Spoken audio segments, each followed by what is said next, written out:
Welcome, everyone. I am delighted that you are here. This is, as you can tell by all the flowers around me, my birthday. And usually I don't have cut flowers because I don't believe in it. But I guess the people who wanted me to know how much they love me sent flowers, because I usually have my flowers in the garden and I just go out and smell them and enjoy them. But thank you for those of you who have sent me such lovely birthday messages. Thank you. It makes me glad to be alive. You know, as we look at our world today, there are some inequalities. And as I look at the inequalities, I think, well, what can I do? Why are people still dying of Ebola? Why are we still harvesting resources and not giving anybody the chance to use them in their own countries? And so I thought when I met Gene on our Rotary E Club of World Peace, it's time for us to look at this, to really look at pandemics. Why are they still raging around the world? Why are people still dying of preventable diseases? And what's going on our planet? So when Gene said, yes, I'll be there, I thought, thank God, because now we can have a conversation. Dr. Richardson received his Ph.D. from Cornell University Medical College and his Ph.D. in Anthropology from Stanford University. He completed residency in internal medicine and a fellowship in infectious diseases and geographic medicine at Stanford also. He previously served on the clinical lead, as the clinical lead for Partners in Health Ebola Response in Sierra Leone, where he continues to conduct research on the Ebola virus disease. Now, this is really amazing. He has a brand new book out called Epidemic Illusions. And as I read this book, and as I looked at the amount of research in it, I thought, holy cow, how can we bring this down to a simple way that we can understand what's really going on the planet? So with that, I give you Dr. Eugene Richardson. I bless you for joining us today. We are recording this so you can share this with your families and have that conversation when you are able to just together watch what Dr. Eugene tells us we need to do in order to protect our planet. All right, Dr. Eugene, we're ready for you. All right, thanks so much for inviting me. I'm delighted to join you this evening. And I'm just going to share some slides on some of my experiences in global health and what led to the book that Barbara spoke of, and then talk a little bit about some recent COVID work I've been doing as well, and my work on a reparations commission and how that all fits together. So let's go to the slides. All right, so the book is called Epidemic Illusions on the Coloniality of Global Public Health, and I'll explain some of the jargon in a little bit. But the book is really summed up in this shield here. This is the Harvard Medical School shield, which normally says Veritas, truth. But instead here I've got him saying Monopolium Veritatis, which is monopoly on truth. Because I'm sort of, well, I consider myself a specialist. I guess I don't like the word expert. And so I'm a bit of an anti-expert, but from the left, not from the right. Because I've seen what expertise can do as far as reproducing ideologies that actually promote elite interests instead of, egalitarian justice. And the book is essentially about how, not just aid and humanitarian work can sometimes just be a setup where a little bit is given with one hand to disguise what is being taken with the right. It's about how what we call public health science actually colludes in that, how it often imposes ways of interpreting the world that benefit the global north and not necessarily poor countries in the global south. So it's based on a variety of experiences. Here I am with the Ebola personal protective equipment on, and then this is UN issue, personal protective equipment when I was in DRC, because there wasn't only an Ebola outbreak there, but there was a lot of violent conflict. And then this is what I currently wear in the hospital for COVID personal protective equipment. So my experiences in global health started back before medical school, when I ran the hospital laboratory for a field hospital in Sudan for Doctors Without Borders. And here is our laboratory, and here is the hospital from the plane. Here's our team. This is over 20 years ago. And here's where we lived. And basically these tukels where we're buried underground. Here's the inside of the wards, hospital beds, charts, nurses. This is really what got me started on my kind of unorthodox approach to global health. This is a village in central Sudan that had been burnt down by paramilitary and mujahideen from the Arab north. And the idea behind this was to burn everybody out of their villages so that the Chinese could do oil exploration. And the people were collected in these internally displaced persons camps in the south, where Doctors Without Borders was working to take care of them. And I got to be friends with some of the Arab doctors at a military garrison there. And they said to me, you know, Doctors Without Borders is all part of our military plan. And I said, oh, well, what do you mean by that? I said, yeah, well, you know, we're clearing all these people out of the, you know, the center of the country so that, you know, the Chinese can pump up the oil and then through a pipeline to Port Sudan.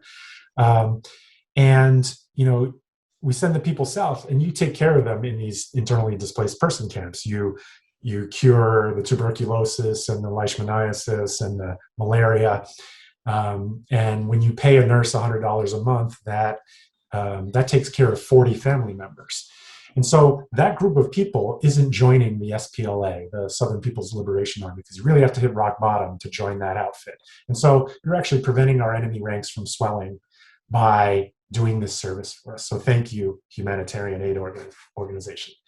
So of course that stunned me because I was young and naive at the time and didn't know that aid could be used for political purposes, but by the donors and by the recipients, right?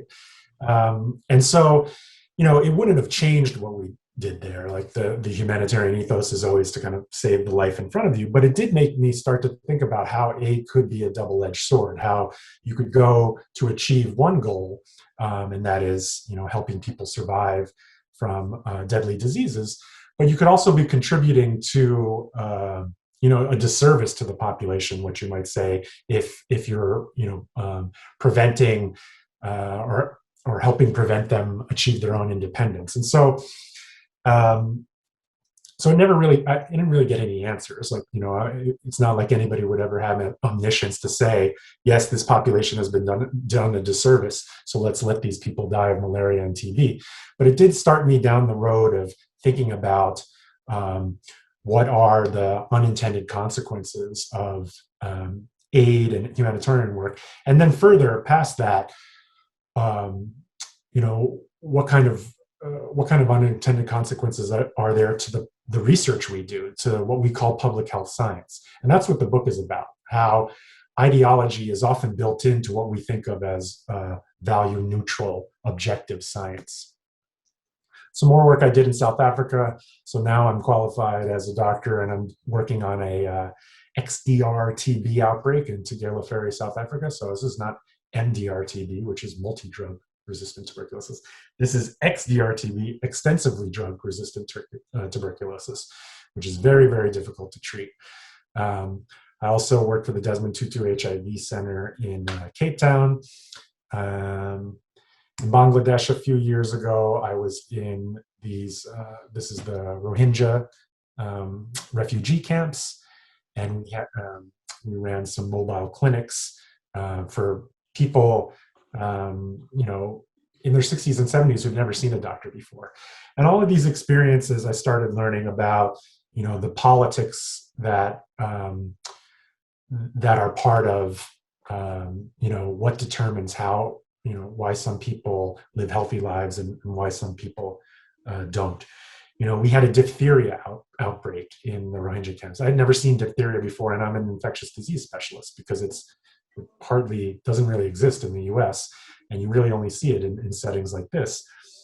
And so to find out why there was a diphtheria outbreak, you know, you look into the history of the Rohingya in Myanmar, and the Burmese had actually prevented the range of populations from getting vaccinated, from receiving the childhood vaccinations that UNICEF would bring in. So like as a form of civil war, as a form of warfare, they denied people vaccines, and this reared its head, decades later when people were in refugee camps and ended up getting the disease. And so, I started to get to the point where I stopped, in medical school, they'll teach you, okay, diphtheria is a type of bacteria, and it makes people sick by causing, plaques on their throat, and there's a toxin, and et cetera, et cetera. It's all biological. But I stopped seeing, the person walking into the clinic with diphtheria as just sort of someone who had biological causation, and started seeing social forces at work. And so this person is sick not because they just happen to get the diphtheria bacteria. This person is sick because of a political maneuvering by the Burmese government. The people had visceral leishmaniasis in Sudan, not because they accidentally got bit by a sandfly and got the visceral leishmaniasis bug. They are sick because of machinations in Khartoum to essentially it's like biowarfare on these populations. And so when you're a doctor in these situations and you start thinking that way, then you start thinking the cure is more than just giving the antibiotics. The cure is the political solutions, the socioeconomic solutions. And so that's what the book is about, and what my work is mainly about: how social forces become embodied as pathology. So how social forces actually get into people's bodies and make them sick. And so, when that happens, you need to focus not just on the medical modalities for cure, but also the social modalities. I'll do a quick run through comparing Sierra Leone and the US, where I've been working on COVID in both countries. And I also worked on Ebola in Sierra Leone back in 2014 and 15, and then Ebola again in DRC in 2018. And so I like to compare the two outbreaks just so, people can like blur the boundaries between what we mean by first and third world, and how we are really just one world. So here's what happened when you called in the number 117 to notify the authorities that there was a potential Ebola case. At the Brigham and Women's Hospital where I worked, we had a biothreats pager. And in last spring, there was so much information needed because we didn't know anything about the outbreak that it actually took 3 people manning 3 separate pagers all day, getting 500 pages a day just to inform patients and doctors what was going on. I worked in Sierra Leone at one of these district Ebola response centers where we would get the information from the 117 and then send out an ambulance to pick up a patient for isolation treatment, testing, isolation, and treatment. Here's the same center at the Brigham for COVID. Suspect cases we put on our PPE and bring them in the ambulance for the isolation, treatment, and testing, isolation, and treatment. But interestingly, I first worked for Doctors Without Borders in Sierra Leone, and we weren't doing any of the treatment part. We were just isolating people. They wouldn't even let us put IVs in people that came in shock because they thought it was too dangerous in the spacesuits to put in IVs. We might stick ourselves, various excuses. And I'll direct you to Paul Farmer has a new book out called Fevers, Feuds, and Diamonds. And it's all about how this isolation over care paradigm was not a novel approach to humanitarian work in West Africa. Actually, you could trace it back to colonial times where the British during malaria or smallpox outbreaks would always prioritize just isolating people, quarantining them, and never offering care to the people that were sick. And so that was one thing we tried to change in Sierra Leone, focusing on care. And when Partners in Health came and then I joined them, our mandate was to be as aggressive about treatment as we could. Here's the same bringing a COVID case to a hospital in Boston, where I work. Safe and dignified burials are an important part of Ebola containment. This is what this looked like in New York. So there were so many people dying last spring that they needed refrigerated trucks to store the bodies, essentially. And whereas this was a graveyard for Ebola patients in Sierra Leone. Here's a mass graveyard just off the coast of New York for people that did not have family claim them, that died in New York hospitals of COVID. Here we are doing kind of house-to-house surveillance and contact tracing, which worked pretty well in conjunction with the military. The US does not have a very good contact tracing establishment. Partners in Health developed one for Massachusetts and for a couple other cities. But the outbreak's so bad in the US that it's really, one, hard to keep up on all of it. And two, COVID's a little different because people are actually often at their most transmissible or infectious before they're symptomatic. So it's hard to kind of, once you catch somebody that's symptomatic, they've already had 3 days of infecting people. So contact tracing isn't as useful in that scenario. Another way to compare the first and third world, here's an Ebola treatment unit in Sierra Leone. And here is the Boston Convention Center that we needed to convert for overflow patients because the hospital's filled. In DRC, 4 years later, after Sierra Leone, we made a lot of medical progress. So we had vaccines. So here I am getting the Ebola vaccine. But this thing I call coloniality, which is essentially colonialism existing in economic structures, in knowledge production, in unfair trade relations between countries, things that are of an extracted nature that have transcended the independence of former colonies. So here's the colonial mentality rearing its head with COVID. Two French doctors saying that we should have just conducted all our COVID experiments for vaccines in Africa because they don't have masks, they don't social distance, the force of infection would be so high, we'd get our answers quicker there. So, the point is you don't have to look far to find the colonial mentality when it comes to, global South and North relationships. Another thing that changed with the DRC outbreak is that we have these portable diagnostics. It used to be that we had to take blood, send it in a motorcycle, we'd go to a helicopter, then go to Freetown, and we wouldn't get results for Ebola for 7 days. With this machinery, we could get it within a few hours. All you needed was a generator. Cartridges for COVID exist too, so that we could, decentralize COVID testing in places in Africa that, aren't on the grid. But again, coloniality reared its head. I was seconded to the Africa CDC in August of last year and went to Addis Ababa.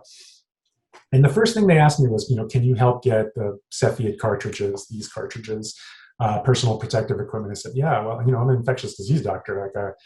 I'll do whatever you say, but I thought I'd be doing more infectious disease stuff. And they said, yeah, well, this is the infectious disease stuff. We're getting outbid and outmaneuvered by all the global North countries who are hoarding PPE, hoarding cartridges, and now hoarding vaccines to the tune of,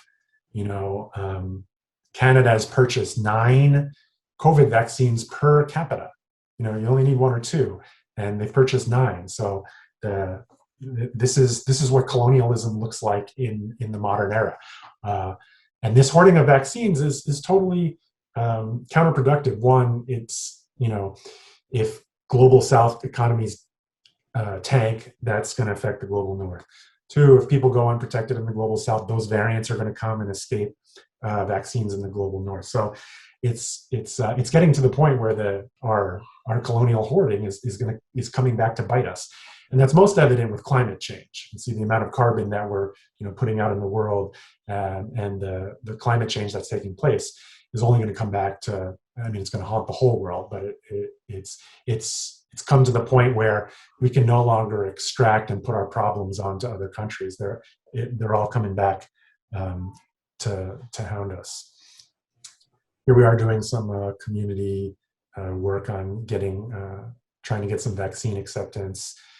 We had some nice new Ebola cubes. These helped us take care of patients in a safer way.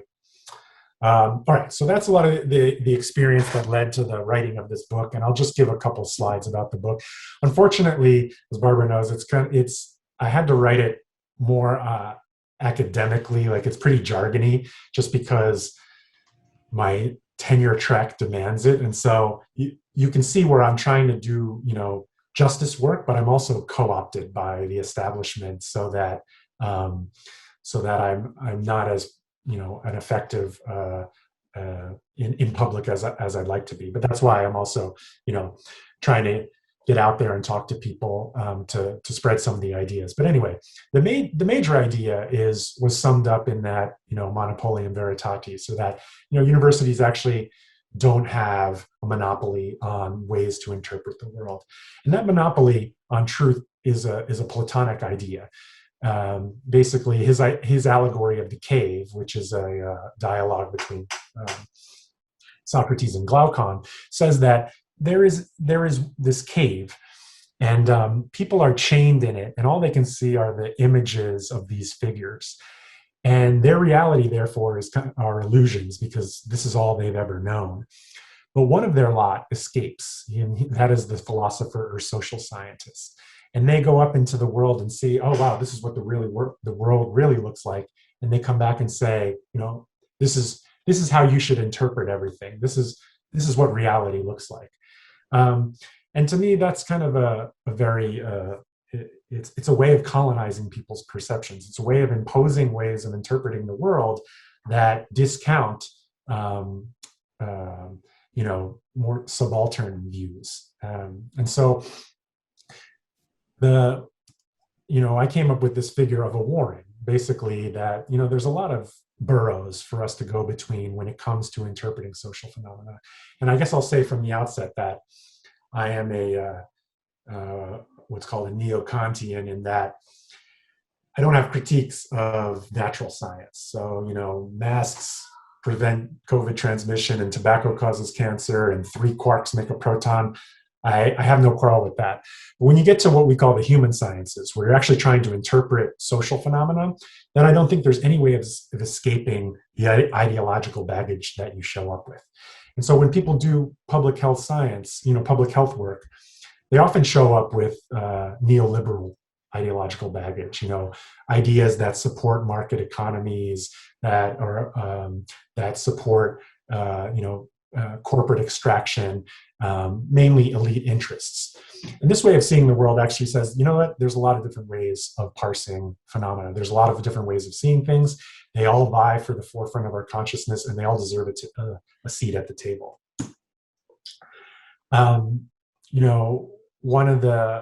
Another starting point for the book is that I think most of what we do in public health, we see ourselves morally related to the sick in the global South as potential saviors, right? We just happen to live in a place with greater riches, and it's our duty to share those riches. If you really see yourself as your moral relation is one of that we are supporters of and beneficiaries from an institutional order that contributes to their destitution, then your ideas about intervention actually change. You go from the savior approach of aid and humanitarian development to one of reparative justice or reparations. And so really that my journey has gone from moving through kind of the aid paradigm to the development paradigm to the reparations paradigm. And of course, I still participate in aid and doctors without borders and partners in health work. I think it has to be done, but as a form of transition till we get to an actual actual repair, to equality, which I don't think aid will ever get us to, and I'll explain that more. So the coloniality from the title, just a quick definition. The multiple global structures put in essentially since Columbus sailed the ocean blue did not evaporate with independence of former colonies. We continue to live under this colonial power matrix. So we've moved from what we would call global colonialism to global coloniality. And Sabelo Ndlovu from South Africa says that despite the celebration of decolonization as a milestone in the history of African liberation, Africa has not managed to free itself from epistemological colonization, inscribed on the continent and its people by mission and secular schools, I'd say universities, schools of public health, religious denominations, and other institutions that carried Western cultural imperialism. And that's what I try to show in the book, is that a lot of times what we call, value neutral public health science, we're actually just carrying ways of seeing the world that kind of promote status quo relations of inequality that have existed, for the past 450 years. And what I think we do is that we actually colonize people's perceptions. So one of the examples I use in the book is of a Harvard public health study that came into DRC and basically found that the outbreak was so big there because of people's ignorance, because of their belief in misinformation, because they didn't believe Ebola was real, because they thought it was a US bioweapon. And all those were facts. They actually gathered that information from people. But if you stop there, then you're really just, again, maintaining a status quo vision where it's ignorant people that we have to come save with aid and pamphlets. And we just have to convince them through WhatsApp groups that Ebola is real. But if you really talk to people and you see these statements as kind of a historical consciousness, as a structured disposition for evading or eluding depredation, as a way of critiquing 200 years of colonial legacy. So these people know that King Leopold was there and was cutting off the hands of their ancestors when they didn't collect enough rubber. The Belgians continued that colonial extraction. That the U.S. and Belgium colluded in the murder of their first elected prime minister, and then the installation of a Cold War puppet dictator Mobutu, who basically paid, we basically paid him just a little bit to rule the country while our companies ransacked the very rich resources of the country, which still happens to this day. So Anglo Gold Ashanti is a mining operation that takes about 93% of the wealth out of the country when they're mining for gold. And the lead shareholder for that is John Paulson, and Paulson gave $400 million to Harvard to name the School of Engineering. So you can continue to trace extraction all the way to like my door at the university. There's nothing to show in Eastern Congo as far as roads, education, health infrastructure, but you can easily show that the money and the resources that have been taken out of the ground would have put a health infrastructure in place that would have stopped any Ebola outbreak in its tracks. And so it's easy when you look historically to tie why people get sick, why there are huge outbreaks there, to legacies of colonialism, not to just ignorant people. This idea can be summed up as symbolic violence, that like we have through these type of studies that say, it's your ignorance that's causing the outbreak to explode. That shows we have the ability to impose ways of understanding the world on other people. Because when I was there, the WHO, the ministries of health, they started picking up this narrative. Oh, let's just, this is what's causing the problem. If we could just have more WhatsApp groups and more chiefs working with us, we could just, finish the outbreak. And I'd go into WHO meetings and say, I think we should pay everybody $100 to take the vaccine since no one will take it. And that'll be the start, say that'll cost $100 million. That'll be the start of a reparations campaign to the tune of 4 or 5 trillion that the US or Belgium owe. But this will be the first installment of it, and then we'll move on to the rest of the 5 trillion. And I get laughed out of the room. But if you look at every movement for progressive justice has started small and then has achieved its goals. So if you look at the abolition movement in the 1800s, and it's described by in the book Bury the Chains, and they succeeded in abolishing slavery, right? And so the 1800s were the century of abolition. And then you look at the 1900s, which were a century of development and aid and humanitarian work. I think the 2000s could very well be a century of reparations. Mm. So I'll skip this. One of the examples of how I see, public health organizations committing this symbolic violence is the IHME, or the Institute for Health Metrics and Evaluation, which is a epidemiology group in Washington that received over $600 million from Gates. That's a huge amount of money for an epi group.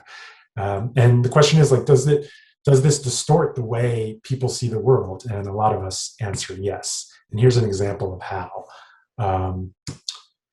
So the IHME back in last spring made their COVID forecasts, and their forecasts were wrong 70% of the time. So they were bad.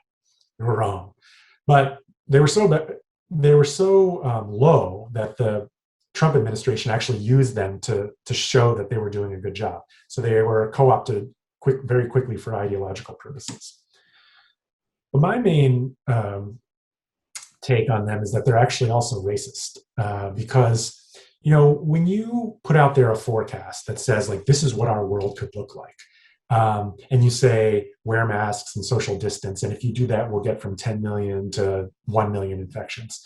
You're still actually, because of the way disparities are built into what we've seen with the COVID epidemic in the U.S., where Black people are getting infected up to 3 times what white people are. Whether it's 10 million or there's 1 million, Black people are still getting infected 3 times as much. None of these groups are doing anything to intervene into racial justice, into risk structure, and this is what the sum up of the book, that a lot of this work, I think, actively delimits through exaggerated precision the public's ability to imagine social alternatives. And so we've created this Lancet Commission on reparations and redistributive justice, which I'm chairing, and part of the goal is to imagine social alternatives. One of our ancillary papers to do some actual anti-racist modeling was just published last month, and it's called Reparations for American Descendants of Persons Enslaved in the U.S. and Their Potential Impact on SARS-CoV-2 Transmission. And we basically show that reparations, if they had been paid 5-10 years ago, would not only reduce the disparities and would not only reduce the number of infections in Black people, it would have reduced infections across the board, across races, because when you're able to intervene, and often the highest risk group determines dynamics for the general population. So if you're able to intervene in the highest risk group, there's benefits for the whole population. So it got picked up by CNN, a lot of other places, and I still haven't stopped getting hate mail a month later. Very severe racist hate speech. So that's what I do, and happy to discuss now. Here's my email if you want to send me any follow-up discussion, and then here's my Twitter handle in case you want to follow each other there. So I thank you, and we'll stop sharing. Thank you. Boy, you sure painted the picture. This is the situation we're facing today, and I really am glad that you came to show us your opinion about what's really going on and what we can do. Is there any hope? What would you suggest that we respond to future outbreaks? How would you suggest we handle them? Yeah, so that's a great question. I think, we still, of course, have to support the, for example, in the Ebola outbreaks in West and Central Africa, still supporting the humanitarian apparatus that helps out there. But thinking ahead, and so there's moves to stockpile Ebola vaccines, and so that there are enough there's enough supply when the outbreaks happen. There's also the idea that NGOs, when you go like Partners in Health, their motto is we come, we stay. So that when you go somewhere, you actually help build sustainable health systems instead of land, inject some arms, and then get out. And then I'd also think about pivoting from the humanitarian aid model to a more reparative justice model, where we're thinking of supporting reparations claims. So even I heard recently in Belgium, Princess Esmeralda supports reparations claims for Congo, even though I guess the rest of the royal family doesn't. So there is a movement happening. Yeah, well, thank you.